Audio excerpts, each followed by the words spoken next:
Hi friends, how are you? Good morning. કેમ છો? મજામાં ને? મારા ખ્યાલથી તો તમે બધા મજામાં જ હશો. તો આજે હું મારો બીજો મોટિવેશનલ વિડીયો ઉતારું. તમને કેવો લાગે છે મને કહેજો, અને સારું લાગે તો પ્લીઝ શેર, સબસ્ક્રાઇબ અને કોમેન્ટ અને મારા વિડીયોને ફેમ આપતા રહેજો આગળ જ ના આવે. તો આજે મારો જે વિડીયો છે એ છે વ્યક્તિઓ પર, મતલબ કે આપણે કેવા લોકોને પસંદ કરવા જોઈએ કે ના કરવા જોઈએ. તો મારો પહેલો પ્રશ્ન એ છે, મતલબ કે હું તમને પ્રશ્ન પૂછું છું કે તમારા માટે તમારે કેવા વ્યક્તિઓ પસંદ કરવા જોઈએ. તો તમારો જવાબ શું છે પ્લીઝ મને કોમેન્ટમાં જણાવતા રહેજો. તો મારા આ પ્રશ્નનો એ જવાબ છે કે તમારા લાઈફમાં એવા લોકોને પસંદ કરવા જોઈએ જે તમારા ખરાબ સમયમાં યાની કે ખરાબ સિચ્યુએશનમાં કોઈ તમે ખરાબ રસ્તે જતા હોય તો ત્યાંથી પાછા લાવવાનું કામ કરે એવા લોકોને પસંદ કરવા જોઈએ. કારણ કે જિંદગીમાં ફ્રેન્ડ્સ ઓછા હશે ને તો ચાલશે, પણ ફ્રેન્ડ્સ એવા પસંદ કરો જે તમારી ખરાબ પરિસ્થિતિમાં, ખરાબ સમયમાં તમારા સાથે અને તમને સપોર્ટ આવે એવા ફ્રેન્ડ્સ પસંદ કરો. મારા ખ્યાલથી મારું માનવું એ છે કે પછી જિંદગીનો પાર્ટનર હોય, મતલબ કે લાઈફ પાર્ટનર હોય કે પછી તમારા ફ્રેન્ડ્સ પાર્ટનર હોય, તો એવા લોકોને પસંદ કરો જે તમારા ખરાબ સમય અને ખરાબ પરિસ્થિતિમાં તમારો સાથ આપે. તો એવા લોકોને જે તમારા સારા સમયમાં એ લોકો તમારા સાથે ઉભા હોય અને ખરાબ સમય અને ખરાબ પરિસ્થિતિ એ લોકો તમારા પાસેથી હટી જાય.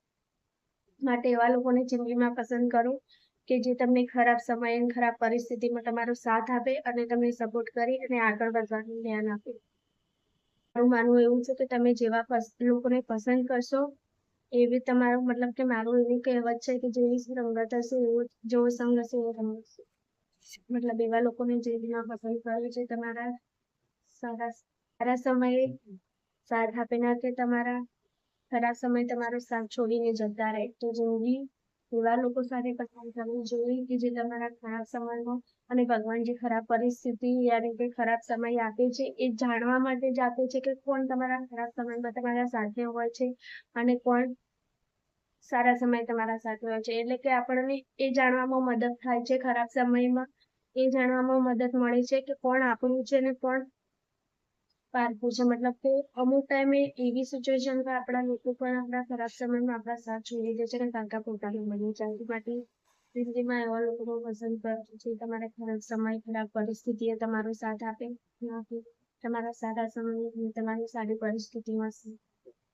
તો આજનો મોટિવેશનલ વિડીયો તમારો આટલો જ. ફ્રેન્ડ્સ રાખો, પણ એવા ફ્રેન્ડ્સ રાખો કે જે તમને જિંદગીમાં આગળ વધવામાં, તમારી મતલબ કે ખરાબ પરિસ્થિતિમાં અને તમને એવા સમય સાથ આપે કે જે તમારે એવા સમય તમારી લાઈફમાં આગળ વધવું હોય તો તમારા ખભાથી ખભો મળીને ચાલતા હોય એવા લોકો સાથે રહો, ના કે એવા લોકો સાથે કે જે તમારી સારી પરિસ્થિતિમાં તમારી સાથ આપે.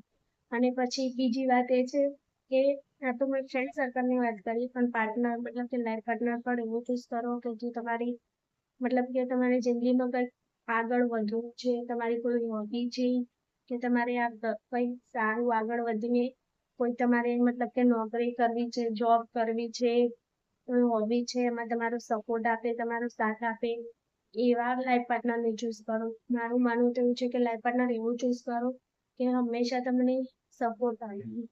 કારણ કે હવે તો મારી જિંદગીમાં જોયું છે તો એવા લોકો પણ હોય છે કે જે ખરાબ સમયમાં તમારો સાથ નથી આપતું. લાઈફ પાર્ટનર પણ એવું છે, પાર્ટનર એવો ચૂઝ કરવો જોઈએ કે તમારે જિંદગીમાં આગળ વધવું હોય તો તમને સપોર્ટ કરે, તમારો સહારો બને, ના કે તમને એમ કે ના હું બધું જ કરું છું, તારે કંઈ કરવાની જરૂર નથી. પણ એવું પાર્ટનર ચૂઝ કરો કે તમને એમ કે ના તું આગળ વધ, હું મારા સાથે સપોર્ટ કરતી. લાઈફ પાર્ટનર એવું ચૂઝ કરો કે જે તમને સપોર્ટ કરી અને તમને હંમેશા સાથ આપી શકે, તમારી ખરાબ પરિસ્થિતિ હોય કે સારો સમય હોય. મારું માનવું એવું છે કે લાઈફ પાર્ટનર એવું ચૂઝ કરવું જોઈએ કે મેં તો જોયું છે કે અમુક લાઈફ પાર્ટનર એવું કહેતા હોય છે કે તારે કંઈ કરવાની જરૂર નથી, છું ને બધું હું તો સંભાળી લઈશ. પણ અમુક છોકરીઓને હોય છે કે અમુક ભૂલ હોય છે કે મારે આ કરવું છે, આમ કરવું છે, તો આવી રીતે જ એ લોકો તમને સપોર્ટ કરે. ભલે તમારા ફેમિલી વાળા સપોર્ટ ના કરે, પણ લાઈફ પાર્ટનર એવું હોવું જોઈએ કે ફેમિલીના વિરુદ્ધ જાય પણ તમને સપોર્ટ કરી શકું, હંમેશા તમારો સાથ આપે.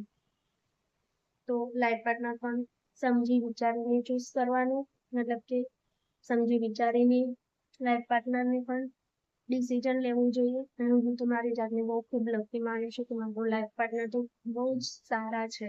મતલબ મને હર સિચ્યુએશન, હર સમયે, હર પરિસ્થિતિમાં એમણે મને સાથ આપ્યો છે. એટલે હું તો મારી જાતને ખૂબ લકી માનું છું કે મને વર્લ્ડ બેસ્ટ લાઈફ પાર્ટનર મળ્યા છે, જેને મને હર પરિસ્થિતિને સપોર્ટ કર્યો છે અને મારે જિંદગીમાં આગળ વધવા એમને મને મોટિવેશન આપ્યું છે કે તું આ કર, હું તારી સાથે છું. તો લાઈફ પાર્ટનર એવા ચૂઝ કરો કે તમારી જિંદગીમાં, તમારી લાઈફમાં અને તમારી કોઈ ખરાબ પરિસ્થિતિ હોય તેમાં તમને સપોર્ટ કરે.